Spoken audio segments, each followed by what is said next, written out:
नमस्कार, news one India देख रहे हैं आप और आपके साथ मैं हूं अंशिका पाठक। बुलेटिन की शुरुआत करेंगे बड़ी खबर के साथ। यूपी में देर रात 1 दर्जन आईपीएस अफसरों के तबादले हुए हैं। विनीत जायसवाल अमरोहा के एसपी बनाए गए हैं। पूनम को अमरोहा एसपी पद से हटाकर वेटिंग में रखा गया है। हेमंत कुटियाल को एसएसपी मुरादाबाद बनाया गया है। आईपीएस बबलू कुमार को वेटिंग लिस्ट में रखा गया है। राजेश कुमार सक्सेना बलरामपुर के एसपी बने हैं। अंकित मित्तल सेना नायक 8वीं वाहिनी पीएसी बरेली अशोक कुमार को रामपुर का एसपी बनाया गया है। कौस्तुभ को महाराजगंज का एसपी बनाया गया है। सोनम कुमार संत कबीरनगर के एसपी बनाए गए हैं। प्रदीप गुप्ता सेना नायक 37वीं वाहिनी पीएसी कानपुर नगर। विकास कुमार वैद्य हाथरस के एसपी बनाए गए हैं। अतुल शर्मा को चित्रकूट का एसपी बनाया गया है। धवल जायसवाल को कुशीनगर का एसपी बनाया गया है।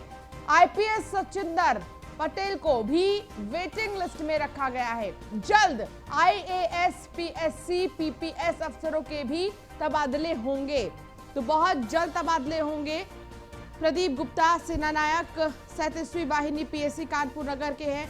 अश्विनी हमारे संवाददाता हमारे साथ जुड़े हैं। अश्विनी, कई सारे नए अधिकारियों को नियुक्त किया गया है। हमें कह सकते हैं कि नए पद पर उन्हें नई जिम्मेदारी दी जाएगी, अपनी जिम्मेदारी के साथ वो आगे बढ़ेंगे। क्या जानकारी है इसको लेकर? कितने ऐसे ऑफिसर्स हैं जिनको नई जिम्मेदारी दी गई है?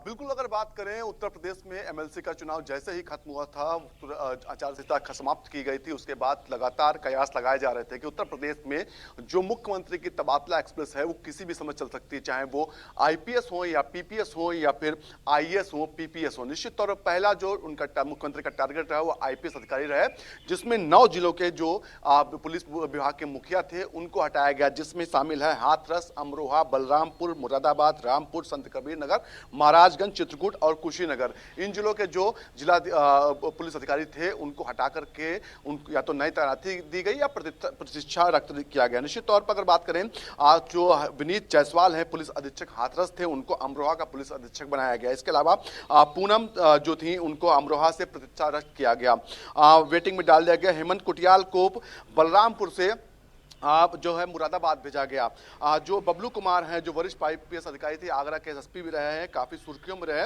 वो मुरादाबाद में एसएसपी थे, उनको वेटिंग में डाल दिया गया। निश्चित तौर पर राजेश कुमार सक्सेना थे, नए नाम है, जो बरेली पीएससी में थे, उनको बलरामपुर पुलिस अधीक्षक की जिम्मेदारी दी गई। इसके अलावा अंकित मित्तल है जो रामपुर के पुलिस अधीक्षक थे, उनको जो है पीएससी सेना नायक बनाया गया है 8वीं का।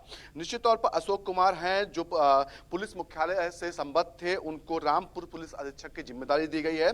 कौस्तुभ थे जो पुलिस अधीक्षक संत कबीर नगर थे, उनको महाराजगंज भेजा गया। निश्चित तौर पर तमाम नाम हैं जो उनको या तो नई जिम्मेदारी दी गई या जो पुराने जिम्मेदार थे उनको वेटिंग में डाला गया। निश्चित तौर पर मुख्यमंत्री लगातार मॉनिटरिंग कर रहे थे जिलों की।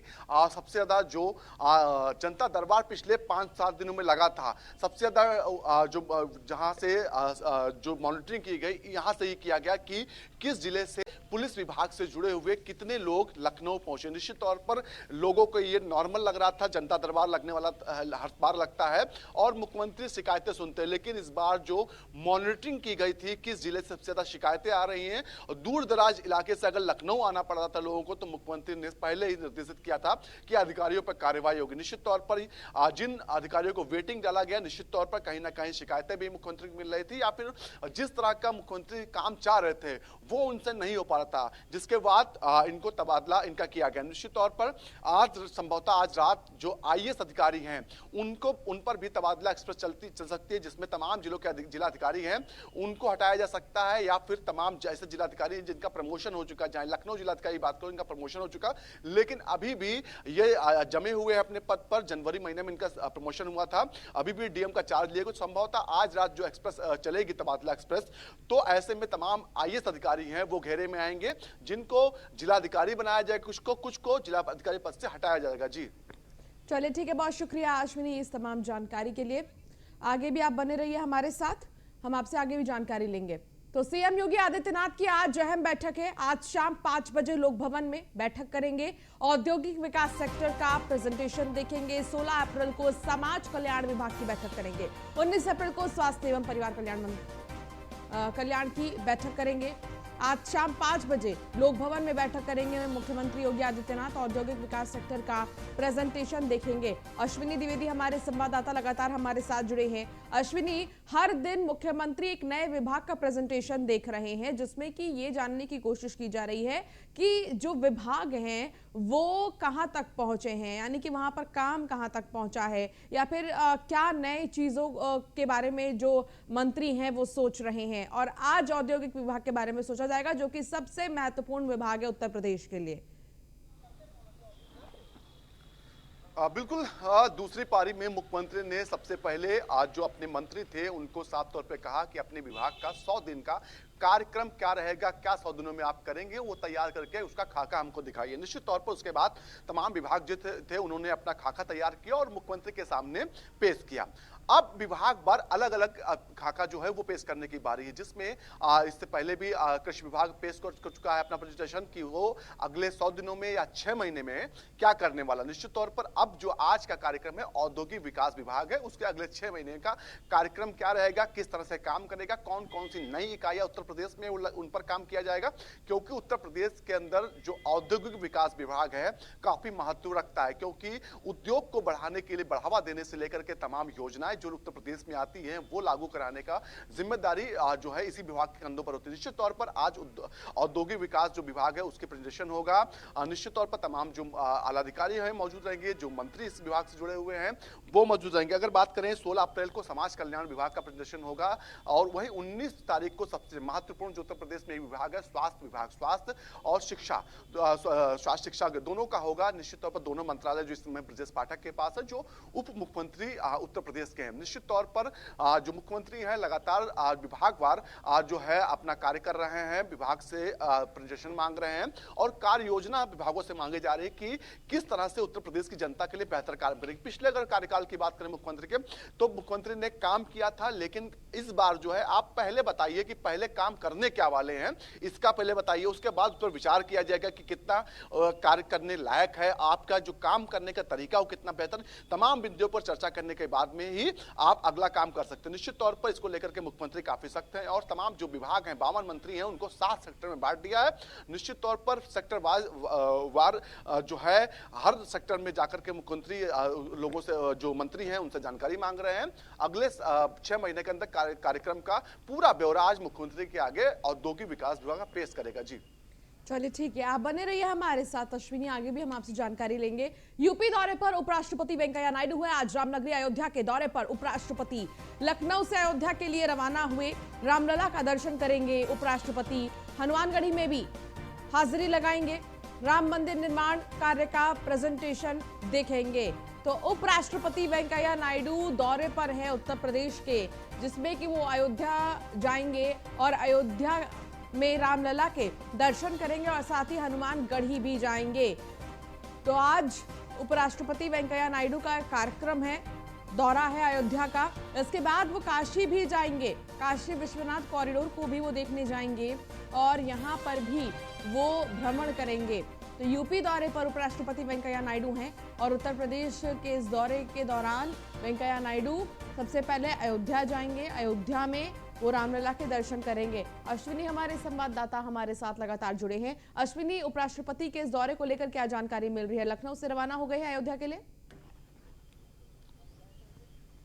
बिल्कुल, कल उपराष्ट्रपति लखनऊ पहुंचे थे। यहाँ पर कल उनकी शादी की सालगिरह भी थी और साथ ही साथ सम्मान समारोह भी था। लखनऊ जो राजभवन है वहां रखा गया था। राज्यपाल ने पूरा कार्यक्रम रखा था, जिसमें उत्तर प्रदेश सरकार से जुड़े तमाम जो मंत्री हैं वो मौजूद थे, रात्रि भोज में मौजूद रहे थे। इसके अलावा मुख्यमंत्री मौजूद रहते, दोनों डिप्टी सीएम मौजूद थे और जो उपराष्ट्रपति जो है वेंकैया की पत्नी मौजूद रहेंगे। राज्यपाल ने सभी को आमंत्रित किया था। निश्चित तौर पर आज का जो कार्यक्रम है उपराष्ट्रपति का वो लखनऊ से अयोध्या का था, जिसको लेकर के उपराष्ट्रपति वेंकैया नायडू लखनऊ से रवाना हो चुके हैं। प्लेटफॉर्म नंबर 1 जो है वहां से रवाना हुई है। प्रेसिडेंशियल जो ट्रेन है उससे रवाना हुए निश्चित तौर पर अयोध्या पहुंचेंगे। अयोध्या उनके लगभग 11 बजे के आसपास रामलला के दर्शन करेंगे। उसके अलावा अगर बात करें हनुमानगढ़ी मंदिर के दर्शन करेंगे। निश्चित तौर पर शाम का जो कार्यक्रम है उपराष्ट्रपति का वो आज का अयोध्या से सीधे काशी जाने का है। काशी में कल वो सुबह काशी विश्वनाथ के दर्शन करेंगे। निश्चित तौर पर अब से कुछ देर पहले ही उपराष्ट्रपति लखनऊ से अयोध्या के लिए रवाना हो चुके। जी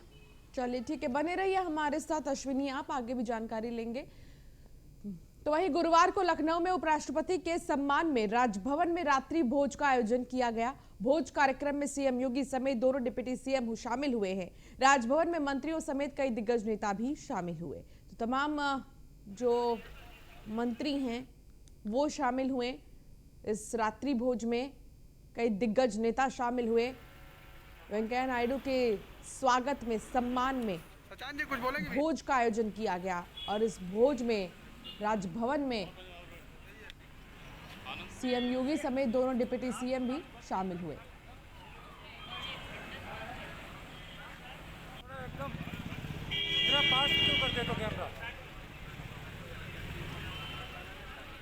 नोएडा में आग लगने से हड़कंप मच गया है। गत्ता बनाने की फैक्ट्री में भीषण आग लगी है। नोएडा के फेज 3 के सेक्टर 65 का ये मामला है।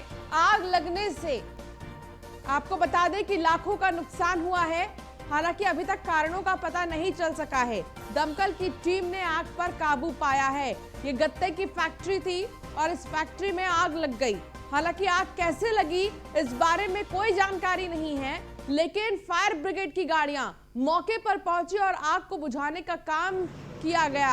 आग लगने के कारणों का पता अब तक नहीं चल पाया। भारी नुकसान बताया जा रहा है। अभी किसी के घायल होने की कोई खबर नहीं है, लेकिन तस्वीरें देखिए आप, आग की लपटें कितनी तेज हैं। निशांत शर्मा ब्यूरो चीफ हमारे साथ जुड़ गए हैं। निशांत, सेक्टर 65 में गत्ता बनाने वाली फैक्ट्री में जो आग लगी है, क्या अब पता चल पाया है कि आग कैसे लगी? देखिए, फायर की जो गाड़ी है, फायर के जो सीएफओ अग्निशमन दल के अधिकारी हैं, पुलिस बल है, मौके पर मौजूद है। फायर ब्रिगेड की गाड़ियां लगभग 1 दर्जन गाड़ियां मौजूद हैं। आग पर काबू पाने की प्रयास किया जा रहा है। आग पर नियंत्रण पाने का पूरा प्रयास किया जा रहा है, लेकिन अभी तक यह स्पष्ट नहीं हो पाया है। जो सीएफओ अग्निशमन के जो विभाग के अधिकारी हैं, उनका साफ यही कहना अभी स्पष्ट नहीं हो पाया कि किन कारणों से आग लगी है। लेकिन देखा जा रहा है कि कई लाखों का गत्ता जलकर खाक हो चुका है। पूरी तरीके से बड़ा एक नुकसान बताया जा रहा है। गत्ता बनाने वाली ये फैक्ट्री थी और जिसके अंदर आग लगने के बाद अफरा तफरी मची, जहां पर आसपास की कंपनियों को खाली कराया गया, मैसेज दिया गया, जिसके बाद में लगभग 12 गाड़ियां मौके पर पहुंचती हैं। सुबह 6 बजे ये आग लगती है और उसके बाद में अब तक आग पर काबू पाने का प्रयास किया जा रहा है। चलिए, बहुत शुक्रिया इस तमाम जानकारी के लिए निशांत। तो गत्ता बनाने वाली फैक्ट्री में आग लग गई।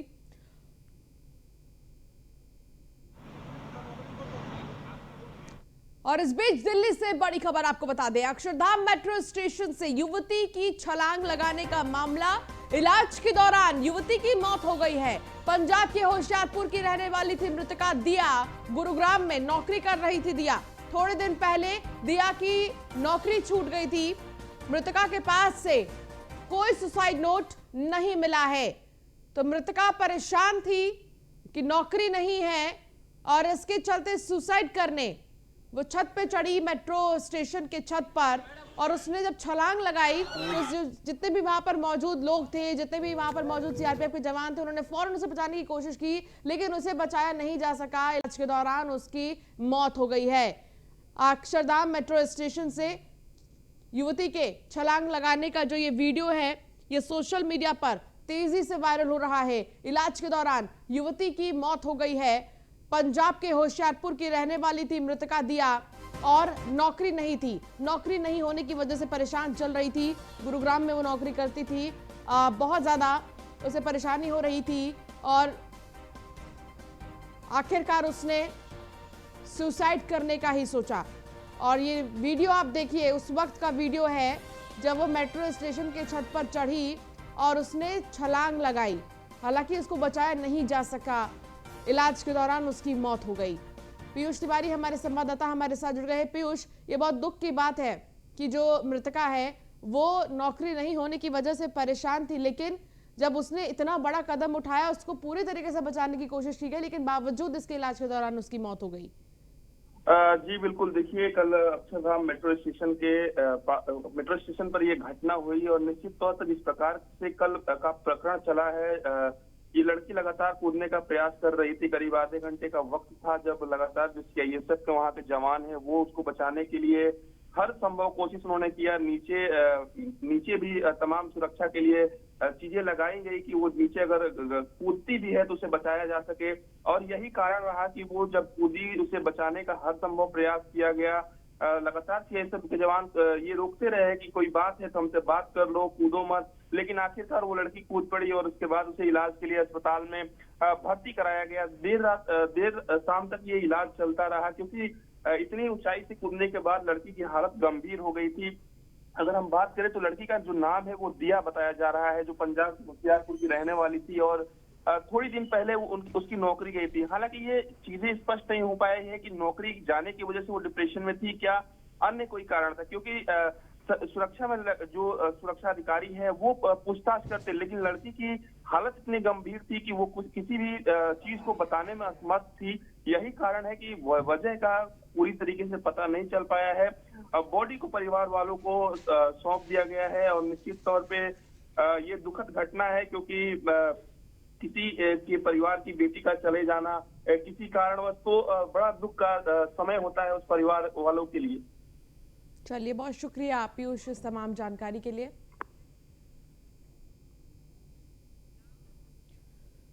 खबर हमीरपुर से है, जहां कानूनगो का रिश्वत मांगते वीडियो वायरल हुआ है। दाखिल खारिज के नाम पर मांगे जा रहे हैं 5,000 रुपए। पीड़ित के पास रुपए न होने पर कानूनगो ने मना किया है। रांच तहसील में तैनात अखिलेश बाबू का वीडियो बताया जा रहा है, जो देखिए आखिर कैसे रिश्वत मांग रहे हैं। लेकिन जब पीड़ित के पास रुपए नहीं थे तो सीधे मना कर दिया गया दाखिल से। दाखिल खारिज के नाम पर 5,000 रुपए मांगे। सुनिए इस वीडियो में उनका क्या कुछ कहना था।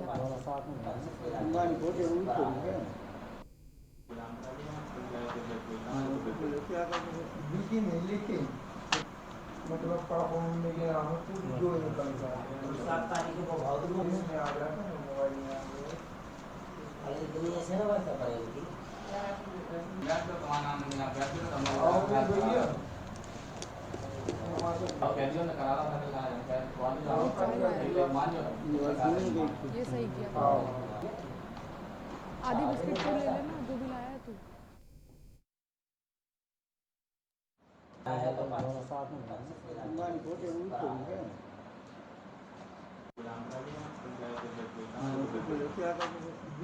लेकिन मतलब पापा मम्मी के यहाँ कुछ जो निकल जाए 7 तारीख को बहुत लोग में आ गया था मोबाइल में आ गया अरे दुनिया से ना बात कर रही थी यार तो कमाना नहीं आ गया तो आओ भैया अब कैसे ने करा रहा था मान जाओ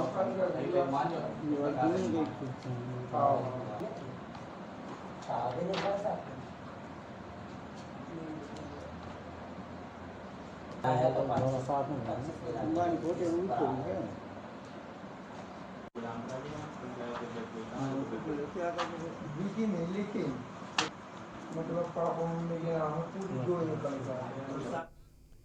तो दाखिल खारिज के नाम पर मांगे 5,000 रुपए।